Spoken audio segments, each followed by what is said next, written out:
그래서 어떤 사람은 선천적으로 관상이 좋은 사람이 있고 어떤 사람은 관상이 좀 안 좋은 사람도 있습니다.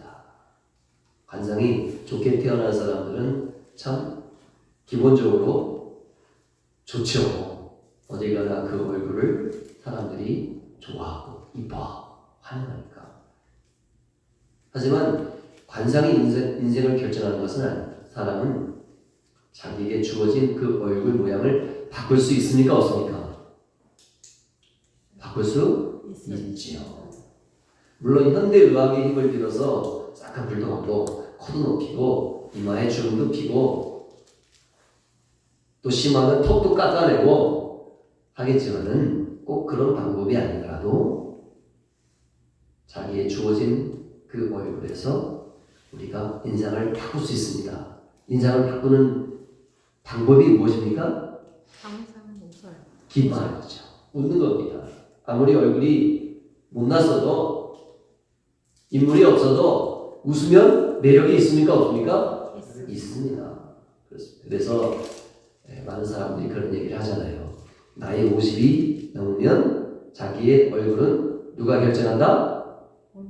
본인이 결정한다. 50 전까지는 부모님이 이쁘게 낳거나 잘생기게 낳은 거에 영향을 받죠. 아무리 이쁜 사람도 50이 넘으면 주름이 지고 검버섯이 생기면서 인물이 이제 너나 나나 비슷해져요. 빛나는 아름다움은 점점 사라져갑니다. 이제 중요한 건 뭐예요? 웃는 얼굴로 매력적인 인자하고 중후하고 품이 있는 인상을 만들어가는 것입니다. 근데 50이 넘어서도 짜증내고 화내고 인상 쓰고 징징대면 어떻게 됩니까? 그 얼굴이 웃상이 됩니까? 울상이 됩니까? 울상이죠. 우리가 울상이라는 왜 이렇게 울상을 짓고 그래? 그런 얘기는 하는데 그 반대 웃상이라는 단어는 잘 안 쓰는 것 같아요. 웃상. 요즘에 보면 사람들이 저 사람은 참 웃상이야. 특히 예능 프로그램에서 야, 넌 항상 웃상이다 야. 그런 얘기를 하죠. 그러고 보니까 울상이라는 단어만 있는 게 아니라 웃상이라는 단어도 있다는 사실이에요. 여러분 웃상을 보는 게 좋습니까? 울상을 보는 게 좋습니까? 웃상이 환영받죠. 울상. 항상 울상. 연예인 중에서도 약간 좀 바보 같은데 항상 웃기 때문에 여기저기서 예능에 자주 출연하는 사람이 있습니까? 없습니까? 있죠. 여러분 아는 사람 중에 누가 있어요? 김종민. 그렇죠. 약간 사람 좀 모자라는 것 같은데 항상 하니까 예능에서 환영받고 시청자들이 그 사람 나오면 약간 바보 같지만 좋은 거예요. 기분이 좋은 거예요. 뭐 특별히 웃기는 것도 없어요. 약간 바보같이 발음도 말도 못 알아듣고 하지만은 환영받아요. 왜? 다른 이유가 아니에요. 잘난 체 안 하고 웃상이라고 해요. 웃상. 그래서 우리가 이 웃상이 참 중요하다. 웃상. 심리학에서 사람의 얼굴은 거울 효과, 미러 효과가 있다고 합니다. 우리가 하품을 하면 하품이 전염이 됩니까? 안 됩니까? 신기해요. 누가 하면 자기도 모르게 하품을 하고 그러다가 자기도 해요. 그 거울 효과라고 합니다. 그래서 웃는 사람을 자꾸 보면 자기도 모르게 웃게 된다는 거죠. 성경은 항상 기뻐하라 라고 말하는데 이거를 우리가 쉬운 말로 하면 항상 웃상이 되어라 그런 뜻입니다. 웃상이 되어라. 기뻐한다는 건 결국 웃는 얼굴, 웃는 인상. 한번 따라서 보세요. 항상 웃상이 됩시다. 제가 왜 이 말씀을 준비하게 되냐면 요즘 제가 제 자신에게 이 메시지를 많이 주는 것 같아서 그래요. 제 자신에게. 사람이 이제 50이 넘고 60이 가까우면 인생이 우울해지지 않습니까? 인생이 약간 허무해지잖아요. 야, 젊음은 사라지고 이제 젊으로 가는구나. 그 50대에 많이 여자든 남자든 우울증이 온다고 하잖아요. 이럴 때일수록 우리가 이 세월의 이 무상함을 이기고 인생의 허무함을 이기고 더 우상이 돼야 돼요. 우상. 인생에 여러 가지 안 좋은 일들, 힘든 일들이 있지만 우상이 돼야 돼요. 우상. 그것이 바로 하나님의 그리스도 예수 안에서 우리를 향하신 하나님의 뜻인 줄 믿습니다. 네. 여러분, 우리가 우상이 중요하다는 걸 제가 강조했잖아요. 그러면 어떻게 하면 우상이 될 수 있을까요?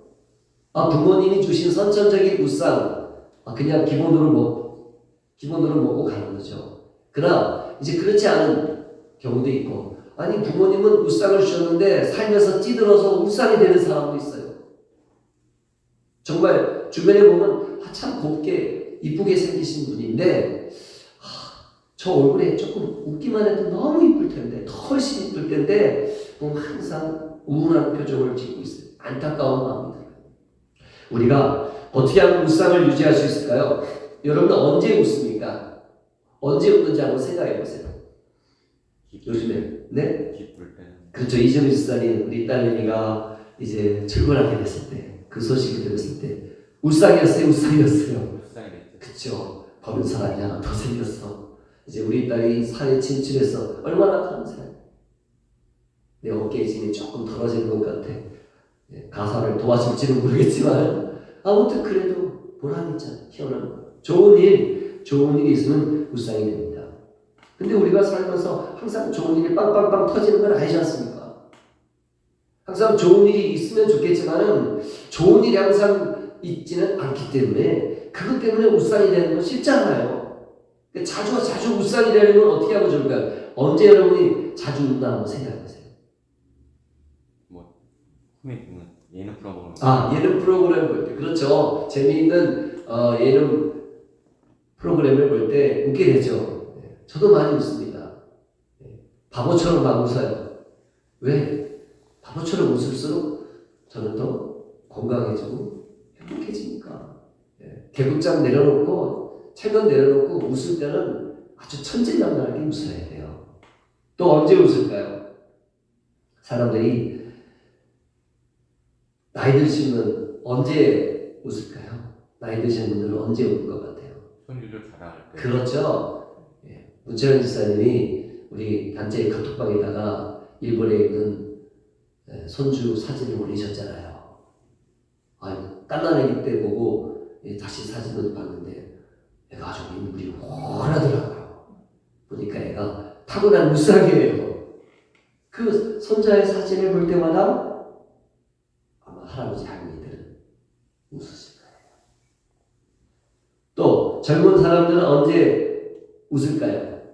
연애할 때. 연애할 때. 군대 갔을 때 관물대다 못 꽂잖아요. 애인 사진 꽂아놓죠. 애인이 없으면 연예인, 이쁜 여자 연예인 사진 꽂아놓지 않습니까? 아름다운 사랑하는 사람을 볼 때 우리는 웃습니다. 그러니까 인생이 좀 우울할 때 손자 사진 보면, 손주 사진 보면 내가 좀 더 힘을 내야지. 내가 한 번이라도 조금 모아가지고 우리 손주에 용돈 줘야지. 그런 삶의 의욕이 생기잖아요. 손주 사진, 내가 사랑하는 일 사진을 볼 때. 또 우리는 흔하게 집에서 키우는 강아지를 봐도 웃게 돼요. 강아지는 웃어요, 안 웃어요? 강아지는 꼬리는 그렇죠. 맞아. 강아지는 웃을 수 없어요. 강아지는 웃지 못해요. 물론 강아지가 기분이 좋아가지고 하면은 그걸 웃는다고 생각하는데 사실은 숨이 가빠서 해거리는 것이 웃는 건 아니에요. 강아지는 꼬리로 웃어요. 기분이 좋으면 꼬리가 막 이렇게 돌아가요. 빙글빙글 돌아가요. 꼬리의 속도가 점점 빨라져요. 꼬리가 돌다가 뭐까지 돌아요? 엉덩이까지 돌아요. 엉덩이까지. 그걸 보면은 웃음이 나와요. 아이고 그렇게 좋아. 아이고 그렇게 좋아. 우상이 됩니다. 또 자기가 좋아하는 취미를 할 때, 자기가 좋아하는 운동을 할 때. 저희 아들은 풋살을 너무 좋아하거든요. 풋살 할 때 보면 헤헤헤헤 그러고 뛰어다니고. 자기가 좋아하는 취미 활동. 또 자기가 가꾸는 꽃, 화초. 아유 이쁘다. 아유 이쁘다. 아이고 꽃이 피었어. 하면서 막 좋아해요. 나는 전도할 때. 전도할 때. 이건 다 했어요. 같이 나오면서. 그렇죠. 흑개질 해가지고. 좋은 일이. 또 보면 요즘에는요 젊은 사람들이 또 뭐에 빠졌어요? 요즘에 젊은 사람들이 또 주식에 빠졌어. 예. 중고등학생도 주식하더라고요. 주식 계좌가 플러스가 생겨서 플러스 수익률 1%, 2% 그뿐만 아니라 조금 일찍 주식을 시작한 사람들은 지금 100%, 200%, 300% 수익을 달성한 사람들이 있어요. 그러니까 아마 그 사람들은 주식 계좌를 보면 미소가 나올 거예요. 예. 또 자기가 모아놓은 돈, 땅, 재물 이런 거 보면은 미소가 나오죠. 그러나 이런 것들은 사실 결코 재물로 인해서 미소 짓는 것은 바람직한 것이 아닙니다. 재물은 우리를 노예로 삼기 때문에 경계해야 되죠. 재물이 우리에게 도움이 될 때가 있지만 우리가 재물을 사용하는 자가 되고 부리는 자가 돼야지 재물의 노예가 되어서는 안 돼요. 재물로 인해서 기뻐하는 것이 아니라 이 땅에 쌓여진 재물로 인해서 웃는 것이 아니라 하늘에 쌓여질 너희의 보화로 인해서 즐거워하라고 예수님이 말씀하셨어요. 자, 이렇게 우리가 우상이 되려면 첫 번째 타고나야 되는 측면이 있지만 그러나 타고나지 않아도 가능하다. 두 번째 우리가 우상이 되려면 내가 좋아하고 살아가는 것들을 자주 보거나 생각하면 돼요. 자주 보거나 생각해. 세 번째 중요한 거는 훈련이에요. 훈련. 그래서 어떤 직장은 특히 항공기 여승무원들은 인상이 너무 중요하잖아요. 그러다 보니까 여승무원이 되고자 하는 사람 중에는 이 미소를 만들기 위해서 여기 근육을 선정하는 사람도 있습니다. 모르셨죠? 미소 얼굴을 만들기 위해서 여기 보조개 여기 성형을 해요. 인위적으로. 저처럼 입이 작은 사람들은 우상이 되기가 좀 쉽잖아요. 그래서 아나운서들은 볼펜을 입에 물고 입을 크게 열고 얼굴을 좀 밝게 하려고 노력도 하잖아요. 발음 교정도 하고. 우리가 또 웃는 것도 훈련 필요합니다. 예수 믿는 사람들은 내가 좀 선천적으로 약간 좀 울상이다 싶으면 우리가 항상 좋은 것을 생각하고 아름다운 것을 보면서 그리고 스스로 훈련할 필요가 있어요. 웃는 얼굴. 우리가 울상을 지으면 소화도 잘 돼요. 울상을 지으면 소화가 안 돼요. 그래서 밥 먹을 때도 화내면 취하지 않습니까? 우리의 얼굴이 웃을 때 위도 웃는다는 얘기예요. 자, 여러분, 우리가 성경에서 하나님께서 너희가 항상 웃상으로 살아라, 웃는 얼굴로 살아라, 기뻐하면서 살아라. 내면도 기쁘고 얼굴도 기쁘고, 물론 얼굴은 기쁜 척하면서 내면은 우울한 사람. 그 개그맨들이 실제로 그렇다죠. 다른 사람을 웃기려고 그렇게 애를 썼는데 자기 내면은 괴롭고 힘든 경우도 있대요. 그러나 우리 예수 믿는 사람은 그게 아니라 우리의 내면도 기쁘고 우리의 얼굴도 기쁜 내면의 우상, 외면의 우상 항상 기뻐하는 여러분 되시기를 예수님의 이름으로 축원합니다. 네. 자, 그러려면 우리가 내면도 우상이고 외면도 우상이 되려면 중요한 것이 있어요. 그게 뭐냐면 그러면 주 안에서 왜 항상 우상으로 살아야 되는지 그 이유를 알아야 돼요. 그냥 바보처럼 헤헤거리면서 이래도 허허허 저래도 허허허 그게 아니라 우리는 분명하게 기뻐하고 즐거워하며 살아야 될 이유가 있다는 거예요. 주 안에서 이유가 있다는 겁니다. 그게 뭐냐 이게요. 예를 들어 볼까요? 제가 만약에 10만 원을 잃어버렸어요. 5만 원짜리 2장을 잃어버렸네. 속상해요? 안 속상해요? 속상해요. 속상하죠. 10만 원이면 큰 돈이잖아요. 그런데 제가 금세 잊어버리네.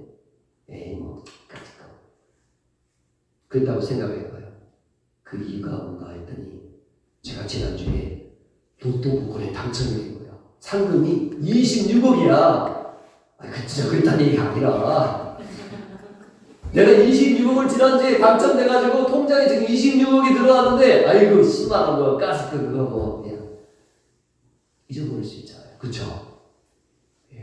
10만원 잃어버린 그것은 속상하지만 26억이 통장에 있는 걸 생각하니까 10만 원을 가지고 웃은 거예요.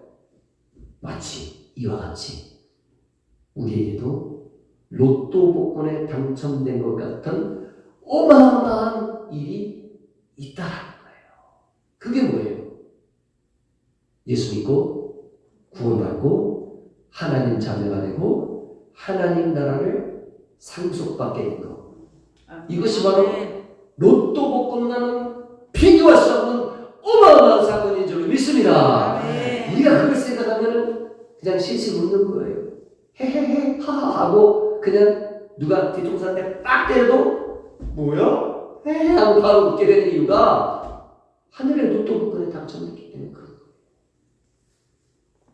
우리 이것을 분명히 기억하고 생각을 해야 돼요. 통장에 있는 26억 당첨금은 기억하지만 우리가 하늘의 로또 복권을 당첨돼가지고 저 하늘의 보화와 하늘에 우리가 거할 영원한 처수가 있다는 사실을 까맣게 잊고 살아갈 때가 있단 말이에요. 그래서 우리가 함께 모여서 예배드리고 하나님 말씀을 다시 한번 상고하는 이유가 바로 그것입니다. 우리는 하늘의 로또 복권에 당첨된 사람이야. 이 사실을 우리가 다시 한번 깨닫고 생각하기 위해서. 그러면 우리가 항상 울상이 돼요, 울상이 돼요. 울상. 그래서 여러분, 우리가 어떤 상황에서도 항상 울상 기뻐할 수 있는 이유는 첫 번째, 예수 믿고 구원받기 때문이다. 구원받았기 때문이다. 구체적으로는 구원의 세 가지 측면. 첫 번째는 죄의 용서를 받았어요. 죄의 용서를 받았어요. 지금 불행하게도 우리 현대사에 전직 대통령들이 자꾸 감옥에 들어가지 않습니까? 지금도 두 분의 대통령이, 전직 대통령이 감옥에 있죠? 그런데 지금 일각에서는 이 두 사람을 대통령이 특별 사면을 해야 된다는 이야기를 하고 있지 않습니까? 아마 문재인 대통령도 임기 중에 자기가 퇴임하기 전에 이 두 분을 사면해서 석방할 거라고 예상이 돼요. 시기가 언제일지는 모르겠지만, 뭐 아닐 수 있지만 언젠가는 지금 대통령이든 차기 대통령이든 간에 대통령은 사형권이 있습니다. 사형수도 살 수가 있습니다. 통수권자에게는 그런 권리가, 권한이 있습니다. 예.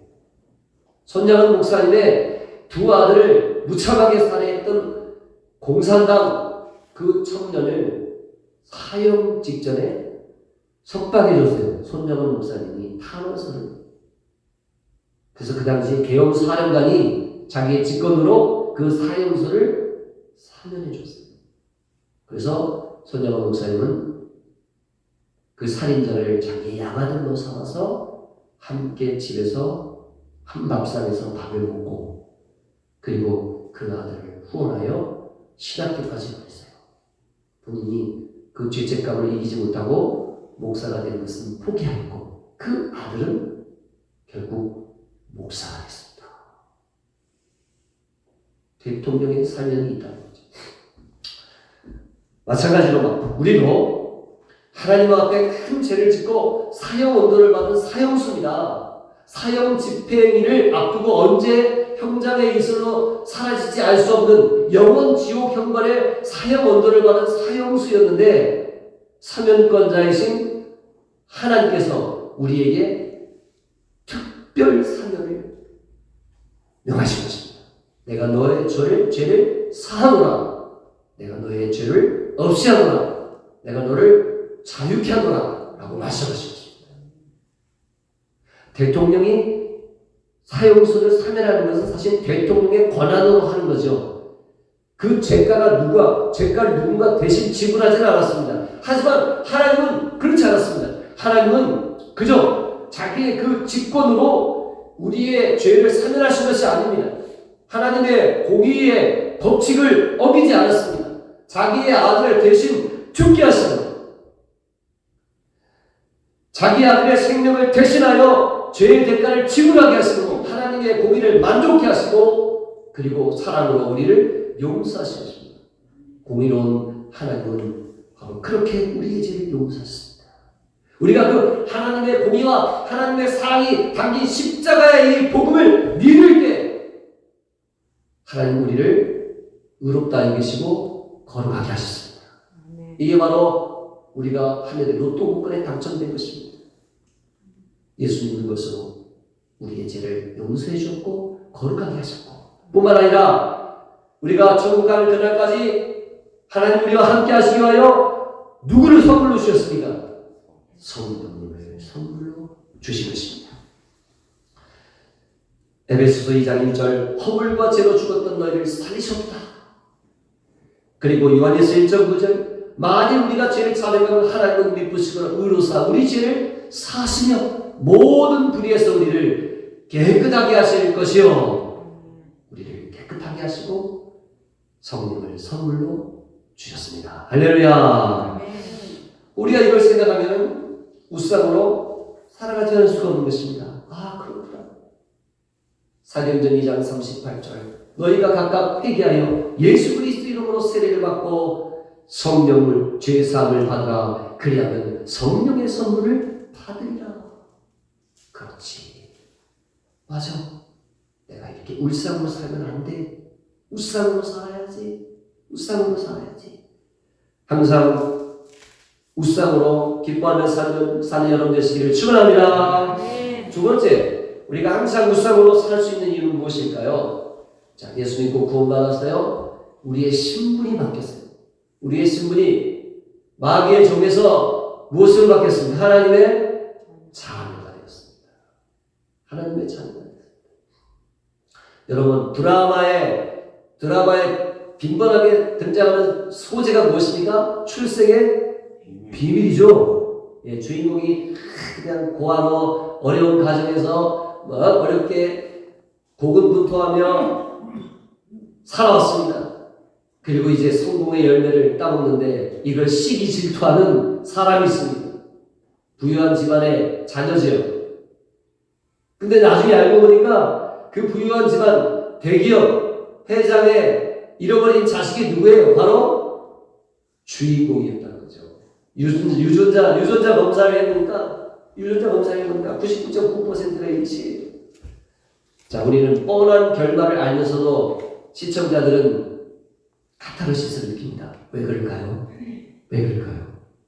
감정이입이 되는 것입니다. 야, 내가 바로 주인공과 같이 인생 역전 드라마를 경험하고 싶은 마음이 있는 거죠. 근데 여러분, 영적으로 바로 우리가 이 드라마의 주인공이라는 사실입니다. 우리는 태초에 하나님께서 우리를 선택하시고 예정하시고 하나님의 자녀로 삼은 믿습니다. 우리는 원래부터다. 우리의 유전자 자체가 하나님을 닮았고 하나님의 친백성입니다. 근데 우리가 그걸 모르고 태어났습니다. 마귀에게 속아서 살았습니다. 근데 예수 믿고 나니까 유전자 증폭 검사를 통하여 진실이 밝혀진 겁니다. 우리의 아버지는 마귀가 아니라 우리의 아버지는 누구였어요? 하나님이셨습니다. 하나님이셨어요. 이번에 고 이건희 회장의 그 재산 상속이 실현됐죠. 그래서 그 부인과 자녀들에게 법정 비율로 유산이 상속이 되었습니다. 또 어떤 부분은 가족 간의 상의를 통하여 첫째 아들에게 더 많은 지분을 양도를 했습니다. 근데 만약에 내가 그 삼성그룹의 잃어버린 자녀로 유전자 검사로 밝혀진다면 아마 좋아할 사람들이 많을 거예요. 그러나 그거 비교할 수 없을 정도로 천지의 주제이시고 온 세상의 주관자이시고 다스리시는 통치자이신 하나님이 바로 우리의 친아버지라는 사실. 우리가 그 하나님을 아빠, 아버지로 부를 수 있다는 이 사실, 우리가 기뻐해야 할 우상으로 살아가야 될 중요한 이유인 줄로 믿습니다. 그렇습니다. 갈라디아서 4장 6절 하나님이 그 아들의 영을 우리 마음 가운데 보내사 하나님을 아빠, 아버지로 부르게 하셨느니라. 아멘. 여러분, 하나님을 아빠라고 부르시는 분 거의 없죠? 네, 부를 수 있습니다. 우리가 격식을 갖춰서 아버지라고만 할 것이 아니라 아빠라고도 부를 수 있습니다. 여러분, 개역 성경에서는 갈라디아서 4장 6절을 아바 아버지라고 했어요. 아바. 그러나 개역 개정판에서는 분명하게 해석을 달리 했습니다. 그 아바라는 것은 아람어예요. 그러나 그 아바라는 것도 정확히 우리식으로 해석하면 뭐예요? 아빠예요. 한번 따라서 보세요. 하나님 아빠. 하나님 아빠. 아빠. 그렇죠. 예. 장성한 자녀는 아버지한테 아빠라고 잘 안 하죠. 아버지라고 하죠. 하지만 우리는 하나님 앞에 어린아이 같은 자녀인 것이 하나님을 아빠라고 부를 수가 있습니다. 여러분 탕자의 비유 잘 아시죠? 탕자의 비유. 첫째 아들은 효자예요, 불효자예요? 효자죠. 첫째 아들은 아침부터 저녁까지 열심히 아버지 말씀에 순종하여 자기 일에 충성했습니다. 근데 둘째 아들은 불효자였죠. 엉덩이에 뿔이 나가지고 재산 먼저 주세요. 상속을 땡겨받아서 그걸로 가지고 멀리 가서 허랑방탕하고 사항거지가 돼서 돌아왔습니다. 이 아들이 돌아올 때는 아버지 앞에 아들이 되려고 돌아왔어요? 종이 되려고 돌아왔어요? 종이. 아들이지만 난 아들 자격 없어. 난 그냥 아버지한테 종으로 살아갈래 하고 돌아왔는데 자신은 이제 아버지라고 부를 수 없는 종이라고 생각하고 왔지만 어떻게 됐어요? 아버지가 그 둘째 아들을 끌어안고 일으켜 세우고 새 옷을 입히고 손에는 뭘 끼워줬죠? 금가락지를 끼워주고 그리고 잔치를 위하여 뭘 잡았죠? 네, 송아지를 잡았어요. 송아지. 예나 지금이나 송아지는 비싼 거예요. 소고기는 비싼 거예요. 잔치를 벌였습니다. 근데 큰아들이 어땠어요? 큰아들이 이걸 보고 아버지와 함께 기뻐했어요? 뾰루투했어요? 아니 대단히 화가 났어요. 나는 아버지를 위하여 충성하고 순종하고 하였거늘 아버지는 나를 위하여 염소 새끼 한 마리도 안 잡아주는데 저 폐영부도한 저 녀석을 위해서는 저리도 크게 베푸십니까? 아주 크게 하죠. 속이서 그랬어요. 여러분 여기서 한번 잘 생각해보세요. 첫째 아들은 누굴까요? 그리고 둘째 아들은 누굴까요? 첫째 아들은 유대인입니다. 이스라엘이죠. 유대인들은 아브라함 이후에 여호와를 계속 섬겼습니다. 율법에 충성하며 율법에 순종하며 살았습니다. 얼마나 그들이 우리보다 정말 두렵고 떨림으로 하나님을 잘 섬기는지 알 수가 없습니다. 철저한 율법 아래서 생활합니다. 근데 둘째 아들은 누굽니까? 바로 이방인입니다. 아버지를 배반하고 허랑방탕하고 우상숭배와 죄악과 세상의 탐욕에 빠져서 살아갑니다. 그런데 우리가 회개하고 돌아와 아버지의 아들로서의 신분을 회복하게 된 것입니다. 금가락지라는 것은 이게 단순한 장식품이 아닙니다. 기준품이 아닙니다. 이거는 결재권을 갖고 있는 직원, 인감도자입니다. 인감도자예요. 재산권을 재산권을 자기가 행사할 수 있는 그런 권리를 줍니다. 아들의 자녀의 신분을 회복시켜 준 것입니다. 여러분 우리가 바로 이 둘째 아들입니다. 우리가 둘째 아들이에요. 우리는 아버지 떠나서 살아봤잖아요. 세상에서 허랑방탕하면서 살던 때가 있지 않았습니까? 우린 그때를 생각하면서 그때와 지금을 비교하면서 지금의 삶이 얼마나 귀중하고 소중한지를 알기 때문에 우상으로 살 수 있는 것입니다. 하나님의 자녀된 신분을 생각하면서 항상 기뻐하는 여러분 되시길 축원합니다. 그리고 우리가 하나님의 자녀이기 때문에 자녀는 자기가 필요한 게 있으면 부모에게 요구하지 않습니까? 예, 얼마 전까지만 해도 이진우 집사님이 이제 집에 가면 그 딸, 아빠 돈 줘, 아빠 차비 줘, 아빠 밥값 줘. 매번 돈 달라고 돈도 없는데 되었다고 저한테 하소연을 하시더라고요. 왜 그래요? 자녀니까 당당하게 아빠가 지금 주머니에 돈이 있는지 없는지 안 따져요. 그냥. 우리도 마찬가지입니다. 하나님을 위해 아버지시기 때문에 우리가 필요한 거 있으면 예수님의 이름으로 아주 그냥 뻔뻔하게 당당하게 하나님 앞에 필요한 것을 구하면 하나님이 주십니까 안 주십니까? 주십니다. 마태복음 7장 10절에 악한 자녀라도 불효자라도 못된 녀석이라도 아비가 자식에게 좋은 것을 줄 줄 알거든. 하늘에 계신 너희 아버지께서 너에게 좋은 것을 주시지 않겠느냐.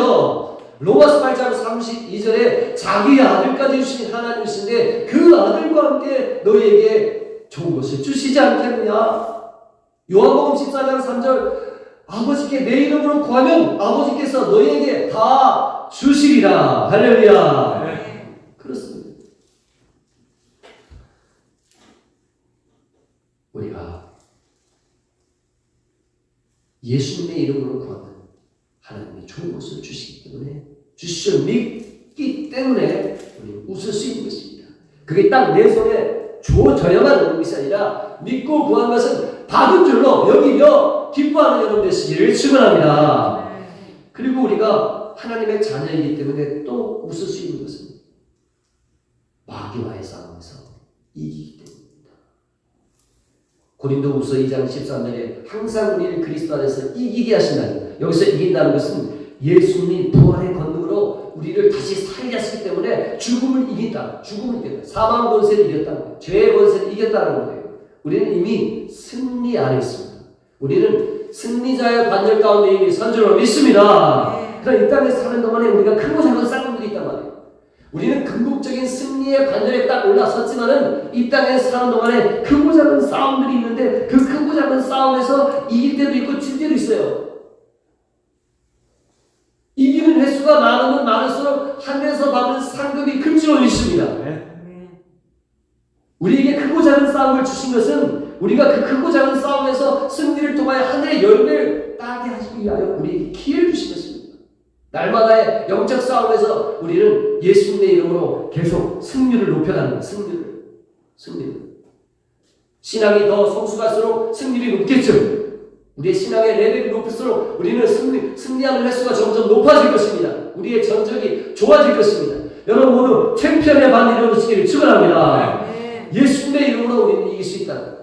마가복음 16장 17절 18절에 예수님께서 너희가 내 이름으로 귀신 쫓아내고 새 바다를 말하고 병든 자에게 손을 얹으면 나을 것이고 뱀을 짚으며 무슨 독을 마실지라도 해를 받지 않는다고 말씀하셨어요. 예수님의 이름으로 크고 작은 싸움에서 우리가 이기게 하신다는 것입니다. 이기게 하시기 때문에 질병이 나를 가둘 수 없고 세상의 재물에 곤피반이 나를 가둘 수 없고 환경의 괴로움이 나를 가둘 수가 없는 것입니다. 우리는 그것을 뛰어넘어서 우상이 될 줄로 믿습니다. 우리에게는 궁극적인 승리가 이미 주어져 있기 때문에 나는 이긴 사람이요, 나는 이미 이겼어, 이런 확신을 가지고 기뻐하는 여러분 되시기를 예수님의 이름으로 축원합니다. 이제 마지막 세 번째, 우리가 항상 우상으로 살 수 있는 이유, 그것은 하나님이 우리를 위하여 영원한 안식처, 하나님의 나라, 하늘의 맨션. 여러분 하늘의 처소, 우리가 구할 처소를 영어로는 맨션이라고 해요. 맨션. 옛날에, 지금은 그런 말 안 쓰죠. 아주 옛날에 아파트가 처음 생겼을 때 맨션 아파트 그러면 좋은 아파트라는 의미로 썼어요. 맨션. 들어본 적 있죠? 요즘은 안 써요.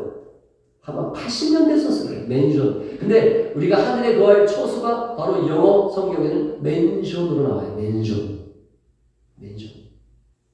하나님이 우리를 위해서 영원한 처소를 예비해 주셨기 때문에 우리 그걸 생각하면 항상 웃으며 살 수 있을 줄로 믿습니다. 저는 뭐 그런 경험을 한 적이 없지만 여러분들은 혹시 그런 경험을 하신 분이 있을 거예요. 이제 아파트 신청을 했어요. 청약 신청을 했는데 당첨이 됐네. 뭐 그게 임대 아파트든 아니면 분양권이든 간에 당첨된 사람들을 이렇게 얘기를 들어보니까 이제 당첨이 되면 아파트가 다 지어진 게 아니잖아요. 그 털을 깎고 있죠. 그러니까 그 턱 닦는 데 가가지고 이렇게 멀리 가까이 갈 수도 없어요. 턱 닦을 때는 부지공사할 때는 멀리 빙빙 돌면서 야 우리가 살 동네요? 그런단 말이죠. 그리고 이제 건물이 올라가요. 건물이 올라갈 때쯤은 또 가가지고 사진을 착착 찍어 우리가 살 집이 지금 이제 올라간다야. 그게 좋아요. 그리고 이제 좀 더 지나면 건물이 거의 완성됐을 때는 입주 직전에는 입주 사전 방문을 하게 돼요. 그래서 이제 자기 집에 가가지고 막 물도 틀어보고 벽지도 만져보고 화장실에 뭐 어디 다 꼼꼼히 다 확인한다. 그래서 하자 보수를 한단 말이에요. 그리고 드디어 입주일이 떨어졌어요.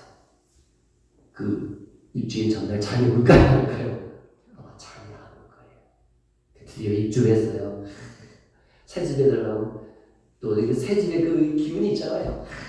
얼마나 좋아요. 그냥 막 갖다가 뭐 사다 갖다 붙이고 장식하고 막 화초도 놓고 새 집에 들어갔을 때 그 기분. 아마 새 집에 내 집에 들어갔을 때 그 행복함은 꽤 오래 가죠. 한 몇 년은 가죠. 예, 내 집이다. 물론 대출금이 있고 이자도 꼬박꼬박 내야 되고 하지만은 그래도 내 집이다. 기대감, 행복감 있단 말이에요.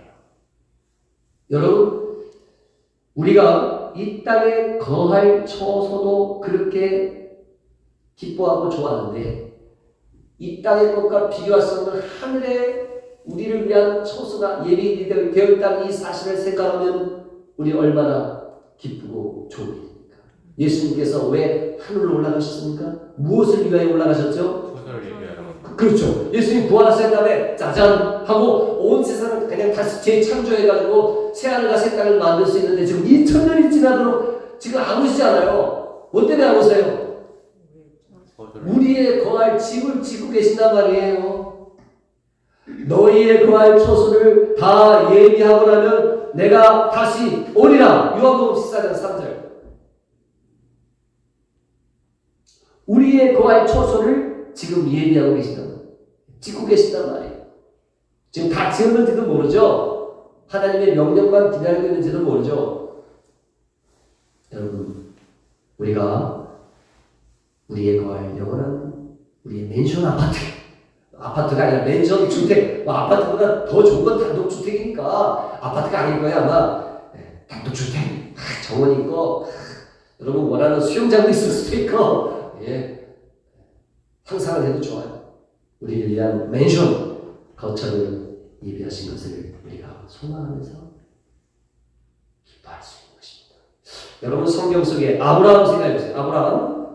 아브라함이 자기의 그 고향, 그 유프라데스와 티그리스 강의 이 강이 만나는 그 지역에 가장 비옥한 땅에 살던, 그 당시 가장 선진 문화와 가장 안락한 환경에서 살던 이 아브라함이 그 좋은 이 거처를 포기하고 그 살던 대대로 조상 대대로 물려받고 살던 땅, 집, 그 모든 이 삶의 터전을 버리고 생면부지 이방 민족이 사는 이 가나안 땅으로 왔어요. 근데 아브라함은 원래 부자였습니다. 재산을 다 정리해서 와도 부자였어요. 근데 아브라함은 돈에 관심이 없어요. 아브라함은 뭐에 관심이 많았어요? 첫 번째, 자손을 보지 못하니까 너무 안타까웠어요. 근데 하나님이 너 자손 없지? 내가 너에게 자손 줄게. 내가 그 자손을 민족이 되게 하고 내가 복 받는 민족이 되게 할 거야. 근데 여기가 아니라 새로운 땅이야. 근데 새로운 땅에 왔어요. 이 땅을 너에게 주고 이 땅을 너의 후손에 하늘의 별과같이 바다의 모래같이 번성하게 이 땅에서 번성하고 살게 할 거야 라고 했어요. 그러나 정작 아브라함은 오랜 세월이 지나도 그 땅의 한 평도 자기 것이, 자기 부인 사라가 죽을 때 자기 부인 무덤 하나 차지할 정도의 땅밖에 없었어요. 자식도 없었어요. 이제 겨우 한 명 나왔어요. 25년 만에. 땅 한 평 없죠? 네, 집 지을 땅 한 평도 없어요. 자식이라고는 이삭 하나야. 근데 아브라함은 기뻐했어요. 아브라함이 자기 후손들이 이 땅에서 번성하여 이 땅을 차지하게 될 때, 단지 아브라함은 자기로 인해서 하나의 큰 민족이 이루어질 것을 인해서 기뻐했을까요? 아닙니다. 아브라함은 가나안 땅에서 정착하고 후손이 여기서 여호와를 경외할 때 이게 바로 하나님의 나라로 연결된다는 거야. 하나님 나라의 소망을 붙잡은 줄로 믿습니다.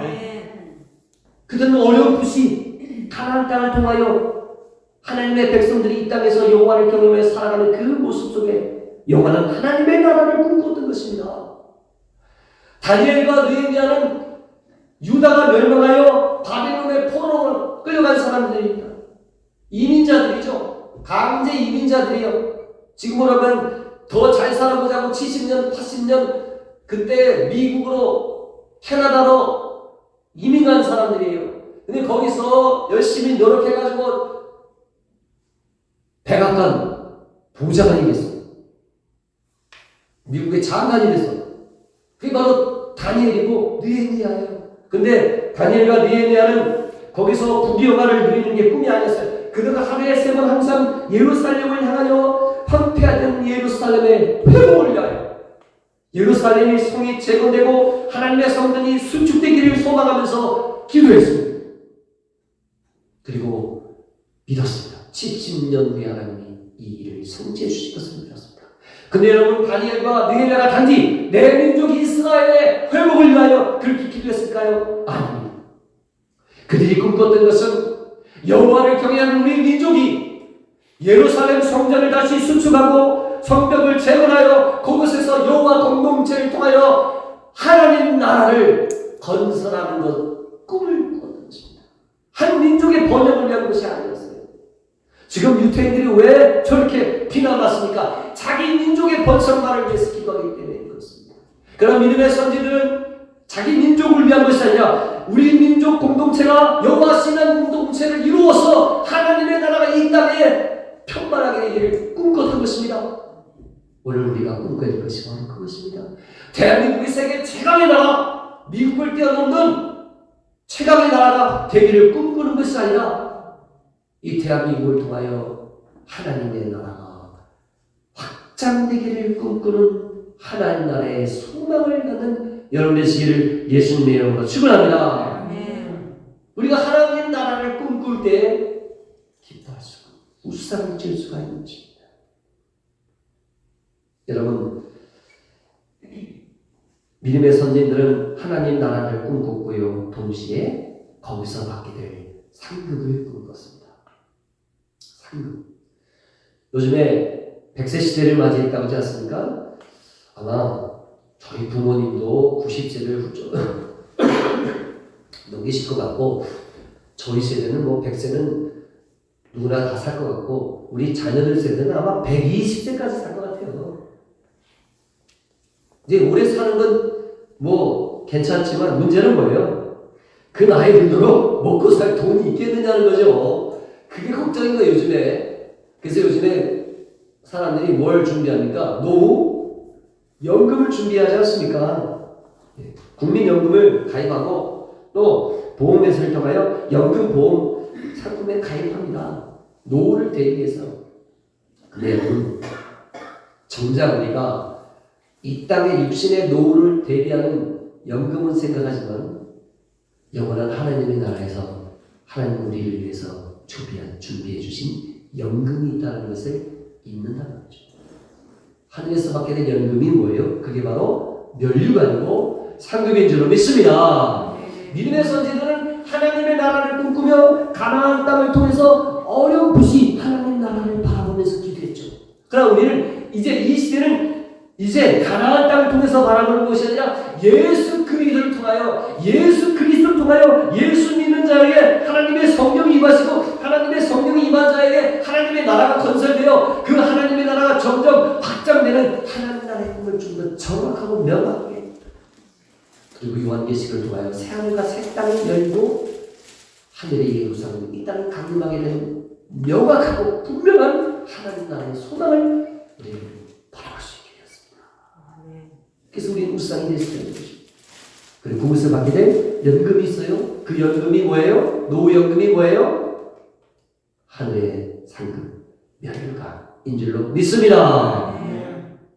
그래서 우리는 이 땅에 사는 동안 내가 하나님께 받은 것, 내가 물질적으로 받은 것, 그냥 입고, 끼우고, 걸고, 먹고, 집에 바르고, 이런 데다가 우리가 허비할 것이 아니라, 물론 내게 필요한 것은 쓰되 힘을 다해 힘에 지나도록 성경이 그러잖아요. 힘에 겹도록 자원하면서 어떻게 해요?